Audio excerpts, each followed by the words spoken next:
Motor gede seringkali diidentikan dengan kata keren. Para pria pun banyak menganggap jika menggunakan motor gede akan menambah karismanya dan membuat para wanita menjadi kelepak-kelepak. Oleh karenanya, meski dibanderol dengan harga yang relatif tinggi, para pria pun rela merogoh kocek yang dalam demi motor besar ini. Tapi nggak semua motor gede ternyata laku loh di pasaran, seperti motor gede yang satu ini. Menurut data Asosiasi Industri Sepeda Motor Indonesia (AISI), terdapat satu model motor yang tak laku sama sekali di bulan Juni 2018 lalu, yakni Bison F1. Bahkan selama 6 bulan sepanjang 2018, Yamaha Bison hanya berhasil 54 unit motor, dan hanya di bulan Mei meraih angka terbesar yakni 45 unit.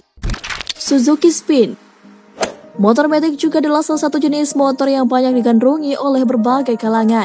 Kemudahan dalam pemakaiannya membuatnya menjadi primadona di jalanan. Namun sayangnya nggak semua jenis motor matic laku di pasaran. Seperti motor skuter matic Suzuki Spin ini. Meski kamu mungkin masih pernah menjumpai motor skuter matic jenis ini di jalanan, motor ini ternyata tak cukup memukau konsumen Indonesia yang mulai melirik tipe motor skuter otomatis. Dan pada akhirnya produksi tipe sepeda motor ini dihentikan di tahun 2011. Lalu tergantikan oleh tipe yang lebih baru seperti Suzuki Next untuk disaingkan dengan Yamaha Mio dan Honda Vario. Honda CX-1. Meski Honda ini dinilai sebagai produsen motor paling menjanjikan karena terkenal akan kualitasnya yang relatif bandel dan awet, tapi nggak semua motor dari Honda laku di pasaran ternyata. Seperti motor Honda CS1. Emang sih mungkin sebagian dari kamu masih sering melihat motor ini berkeliaran di kotamu. Tapi nyatanya nih, Honda CS1 ternyata masuk dalam tipe sepeda motor yang terbilang kurang laku di Indonesia. Nah, kaget kan?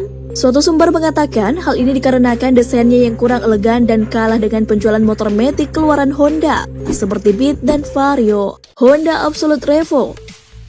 Satu lagi nih produk kurang laku dari produsen Honda adalah motor Honda Absolute Revo, yang dinilai mengada-ngada karena bentuknya yang dikatakan cukup aneh. Soal desain, Honda merancang motor jenis Honda Absolute Revo didesain dengan bentuk 90% motor bebek, namun bertransmisi matic.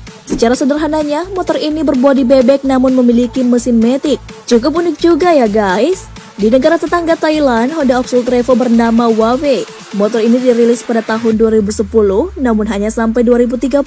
Honda Absolute Revo berhenti diproduksi karena nggak memenuhi selera pasar. Sedih banget kan? Yamaha Lexus. Bukan hanya produsen motor Honda saja loh yang pernah gak laku di pasaran. Motor Yamaha pun pernah loh. Gak jauh berbeda dengan motor Honda yang sudah dibahas sebelumnya, Yamaha juga pernah ngeluarin sepeda motor bodi bebek dengan mesin matic. Namun lagi-lagi responnya mengecewakan seperti dibanding Honda Absolute Revo. Dan jika dilihat dari tampilannya, Yamaha Lexus ini Jupiter Z dan Jupiter MX look banget kan? Soal perilisan pun tak jauh beda. Rilisnya Yamaha Lexus juga hampir berbarengan dengan Honda Absolute Revo di tahun 2010 dan diberhentikan produksinya pada 2013. Suzuki Arashi. Back to tahun 2016 silam, Suzuki pernah mengeluarkan motor jenis Suzuki Arashi yang dianggap sebagai mahakarya. Motor Arashi ini diproduksi demi menggantikan Shogun yang sejak tahun 90-an mengabdi banyak pengendara. Meski diklaim sebagai produksi mahakarya, namun nyatanya respon yang diharapkan berbanding terbalik. Karena motor Arashi didesain sporty dengan headlamp di bagian tebek, bukan di bagian depan stang. Jadi cahaya yang dihasilkan berbelok ketika sedang dioperasikan. Pula beberapa pihak berpendapat jika desain Arashi terlalu nyentrik pada waktu itu, sehingga terlihat alay. Kawasaki Edge.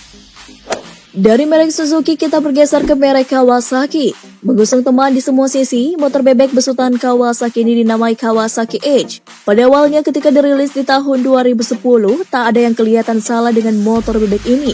Bahkan nih, motor ini pernah digarap Ibnu Sambodo dari Manual Teach buat dipakai race Hadi Wijaya dan jadi juara Asia saat balapan di Qatar tahun 2011. Namun sungguh sayang, respon pasar juga nggak sebaik dengan harapan. Pada saat dirilis, motor ini hampir bersamaan dengan banyak brand di Indonesia yang banyak ngeluarin motor matic. Lalu kemudian pemasaran motor ini pun tenggelam. Kawasaki Z250. Masih di merek Kawasaki, salah satu motor keluaran Kawasaki yang kurang sukses di pasaran adalah Kawasaki Z250. Motor ini juga disebut-sebut seringkali menipu, karena jika dilihat dari jauh, motor ini akan disangka sebagai Kawasaki Z800, padahal nyatanya Z250. Hal ini dikarenakan kemiripannya, headlamp sangat mirip, yang membedakan hanya penempatan lampu sein. Jika dibandingkan dengan versi fairingnya, yaitu Ninja 250, Kawasaki Z250 ini kurang laku. Suzuki GX-R 150. Menjadi termurah dan terkencang, rupanya nggak menjamin motor Suzuki GSX R150 ini laku. Dibanderol dengan harga 30 juta rupiah, GSX R150 sudah menggunakan keyless. Bagi yang belum tahu, ini keyless merupakan sistem kunci yang tidak menggunakan anak kunci, namun menggunakan remote yang terkoneksi dengan ECU. Meskipun keyless tak dimiliki lawannya, tetap saja GSX ini kurang laku.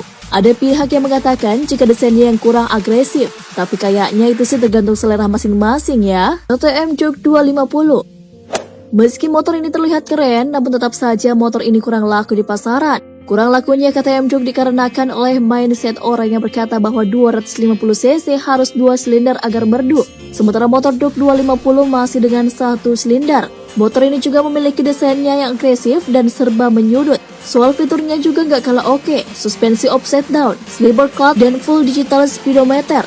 Motor ini dibanderol dengan harga 45,9 juta rupiah untuk non-ABS dan 49,9 juta untuk ABS. Itu dia daftar 10 motor kurang laku di Indonesia.